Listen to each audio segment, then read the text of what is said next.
ଦେଖନ୍ତୁ ପ୍ରଧାନମନ୍ତ୍ରୀ ସୂର୍ଯ୍ୟଘର ଯୋଜନା ଯେଉଁଟା ଆମର ପ୍ରଧାନମନ୍ତ୍ରୀ ବାହାର କରିଛନ୍ତି ତାଙ୍କୁ ଅଶେଷ ଅଶେଷ ଧନ୍ୟବାଦ। କାହିଁକି ନା ଆମର ଯେଉଁ ଗରିବ ଲୋକମାନଙ୍କ ପାଇଁ ଏ ଜିନିଷଟି ବହୁତ ଉଦ୍ଦିଷ୍ଟ। ଆମେ ଯେଉଁ ଲାଇନ୍ ପାଇଁ ହଇରାଣ ହରକତ ହେଉଥିଲୁ, ଯାହା ପ୍ରଧାନମନ୍ତ୍ରୀ ଗରିବ ଶ୍ରେଣୀର ଲୋକ ଏବଂ ମଧ୍ୟବିତ୍ତ ପରିବାର ଲୋକଙ୍କ ପାଇଁ ଏହି ସୁଯୋଗଟି ବାହାର କରିଥିବାରୁ ଲୋକମାନେ ବହୁତ ଅତ୍ୟନ୍ତ ଖୁସି ଅଛନ୍ତି। ହଁ, ନିଶ୍ଚୟ ଉଚିତ ରହିବ। କାହିଁକି ଆଗରୁ ଆମ ପାଖକୁ ବି ଆସିଛନ୍ତି, ଆୱାରନେସ୍ ପ୍ରୋଗ୍ରାମ୍ କରିଛନ୍ତି।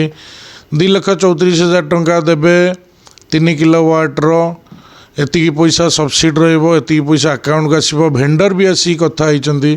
କିନ୍ତୁ ସରକାରଙ୍କର ମାନନୀୟ ପ୍ରଧାନମନ୍ତ୍ରୀଙ୍କର ଯେଉଁ ଯୋଜନା 5,640 ଟଙ୍କା ଦେଲେ ଗୋଟେ ଗରିବ ଲୋକ ତା ଘରେ ସୋଲାର ଲଗେଇ ପାରିବ ଏବଂ ତା'ର ଭରପୁର ଫାଇଦା ବି ନେଇପାରିବ। ପିଲାମାନଙ୍କର ପାଠପଢ଼ା ହେଉ କିମ୍ବା ଘରେ ଯେକୌଣସି ଗୋଟେ କାମ କଲାବେଳେ ବାରମ୍ବାର ଖରାଦିନ ପାଇଁ ଇଲେକ୍ଟ୍ରିକ୍ କଟୁଛି, ସେ ଜିନିଷଟା ପାଇଁ ସୁବିଧା ହେଇପାରିବ ସୋଲାର ପ୍ରୋଜେକ୍ଟ ଲଗାଇଲେ। ତ ଲୋକ ବି ଅତ୍ୟନ୍ତ ଖୁସି ଅଛନ୍ତି ସୋଲାର ପ୍ରୋଜେକ୍ଟ ଲଗାଇବା ପାଇଁ। ହଁ, ଗ୍ରହଣ କାହିଁ କରିବେନି? ଲୋକମାନେ ଯଦି ସୁବିଧା ପାଇବେ, ଆମେ ନିଜେ ଲଗେଇବୁ, ଲୋକଙ୍କୁ ଜଣେଇବୁ, ଲୋକଙ୍କୁ ଆୱାରନେସ୍ ପ୍ରୋଗ୍ରାମ୍ କରେଇବୁ, ଲୋକଙ୍କ ସୁବିଧା ପାଇଁ ଯାହା ଯାହା ଦରକାର ଆମେ ତାଙ୍କ ପାଖକୁ ଯିବୁ, ପାଖକୁ ଯାଇକି ତାଙ୍କୁ ବୁଝେଇବୁ। 5,640 ଟଙ୍କାରେ ଯଦି ଜଣେ ଘରେ ଇଲେକ୍ଟ୍ରିକ୍ ଜାଳିପାରୁଛନ୍ତି, 25 ବର୍ଷ ପାଇଁ ବି ସେଇଟା ରହୁଛି, ୱାରେଣ୍ଟି ବି ତା'ର 5 ବର୍ଷ ରହୁଛି, କିଛି ଅସୁବିଧା ନାହିଁ। ଲୋକମାନେ ସେ ସୁବିଧା ସବୁ ଜିନିଷ ଜାଣିଲେ ଆରାମସେ ସୁବିଧାରେ ଜିନିଷଟା ଲଗେଇ ପାରିବେ, କିଛି ପ୍ରୋବ୍ଲେମ୍ ନାହିଁ ଏଥିରେ। ଯାହା ମାଧ୍ୟମରେ କି ଲୋକମାନେ ଆର ଅଧିକ ବେନିଫିଟ୍ ନେଇପାରିବେ।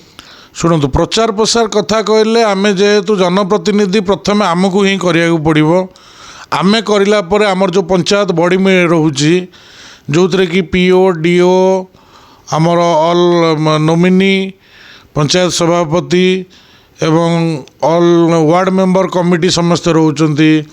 ମିଶନ ଶକ୍ତିର MBK ପ୍ରେସିଡେଣ୍ଟ, ସେକ୍ରେଟାରୀ, ବ୍ୟାଙ୍କ ମିତ୍ର, ତାଙ୍କର CRP, EC, ଆମେ ସମସ୍ତଙ୍କୁ ଆୱାରନେସ୍ ପ୍ରୋଗ୍ରାମ୍ କରିକି ତାଙ୍କୁ ଡକେଇବୁ, ବୁଝେଇବୁ କେମିତି କମ୍ ପଇସାରେ 5,640 ଟଙ୍କାରେ ପ୍ରଧାନମନ୍ତ୍ରୀଙ୍କର ଯେଉଁ ସୁବିଧା ସୁଯୋଗ ଦେଇଛନ୍ତି ତା'ର ଭରପୁର ଫାଇଦା ନେବେ, ତା'ର କାମ ଠିକ୍ ହେବ, ସେସବୁ ଜିନିଷରେ ଆମେ ଆୱାରନେସ୍ ପ୍ରୋଗ୍ରାମ୍ କରିକି ଲୋକଙ୍କୁ ବୁଝାବୁଝି କରି ତାକୁ ଲଗାଇବା ପାଇଁ ଆମେ ନିଶ୍ଚୟ ଚେଷ୍ଟା କରିବୁ ଏବଂ ଲୋକ ବି ତାକୁ ଲଗେଇବେ, କିଛି ଅସୁବିଧା ନାହିଁ ସେଥିପାଇଁ।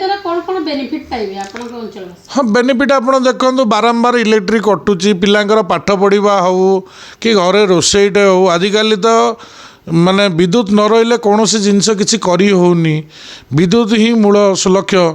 ନା ଶୋଇ ହେଉଛି, ନା ଖାଇ ହେଉଛି, ନା ପାଠ ପଢ଼ି ହେଉଛି, ନା ଘରର କିଛି ଗୋଟେ ବ୍ୟବହୃତ କାର୍ଯ୍ୟ ହେଉଛି, କେଉଁଠି ପାଲା ଫଙ୍କସନ୍ ଯାହା ବି ହେଉ। ତେଣୁକରି ସେ ଜିନିଷ ପାଇଁ ଆମର ଏଇଟା ଘରେ ଲଗାଇଦେଲେ ଆମେ ନିଜେ ସୁବିଧା, ପିଲାଙ୍କର ପାଠ ପଢ଼ିବା ପାଇଁ, ଘର ସୁବିଧା ପାଇଁ, ସବୁଥିପାଇଁ ଏଇଟା ବହୁତ ମହତ୍ତ୍ୱପୂର୍ଣ୍ଣ କାର୍ଯ୍ୟ କରୁଛି। ନା ମେସେଜ୍ ଦେବି କ'ଣ ଯେ ଆମେ ସରପଞ୍ଚ ନିଜେ ଲଗାଇବା ଏବଂ ଆମ ପଞ୍ଚାୟତ ବଡ଼ି ସମସ୍ତଙ୍କୁ ମୁଁ ବାଧ୍ୟତାମୂଳକ କରିକି ଏଇଟା ଲଗାଇବି। ଲଗାଇବା ଦ୍ୱାରା ଲୋକ ଯଦି ଆପେ ଆପେ ଦେଖିବେ ନାଇଁ ଏମାନେ ସବୁ ଲଗାଉଛନ୍ତି ମାନେ ଆମେ ଲଗାଇବୁ, କାରଣ ଲୋକଙ୍କୁ ବୁଝେଇବାକୁ ପଡ଼ିବ। ସେଥିପାଇଁ ଆମେ ପ୍ରତିନିଧି ହେଇଛୁ। ଲୋକଙ୍କର ସୁବିଧା ସୁଯୋଗ ଯେଉଁଠି ସରକାରଙ୍କର କେମିତି କେଉଁଠୁ କ'ଣ ସବୁ ଆସୁଛି ଲୋକ ତ ସେଇଟା ଜାଣିପାରୁନାହାନ୍ତି ନା। ଆମେ ଯେହେତୁ ଲୋକ ପ୍ରତିନିଧି ହେଇଛୁ, ଆମେ ସରକାରଙ୍କର ଯାହା କିଛି ଆସିବ, ସ୍କିମ୍ ଆସିବ, ଆମେ ସେ ବିଷୟରେ ଜାଣିବୁ। ଆମେ ପଞ୍ଚାୟତରେ ୱାର୍ଡ଼ ମେମ୍ବରମାନଙ୍କୁ ବୁଝେଇବୁ, ୱାର୍ଡ଼ ମେମ୍ବରମାନେ ଲୋକଙ୍କୁ ବୁଝେଇବେ। ଆମେ ବି ଦରକାର ପଡ଼ିଲେ ଲୋକଙ୍କ ସହିତ ଡାଇରେକ୍ଟ ବି ଯୋଗାଯୋଗରେ ରହୁଛୁ, କାରଣ ଆମେ ଲୋକଙ୍କ ସୁବିଧା ପାଇଁ ଆସୁଛୁ। ଲୋକଙ୍କର ସୁବିଧା ପାଇଁ ଯେଉଁଠି ଯେତେବେଳେ ଯାହା ଦରକାର ଆମେ ତାଙ୍କ ପାଇଁ କରିବା ପାଇଁ ପ୍ରସ୍ତୁତ ଅଛୁ ଏବଂ ରହିଛୁ, ରହିବୁ।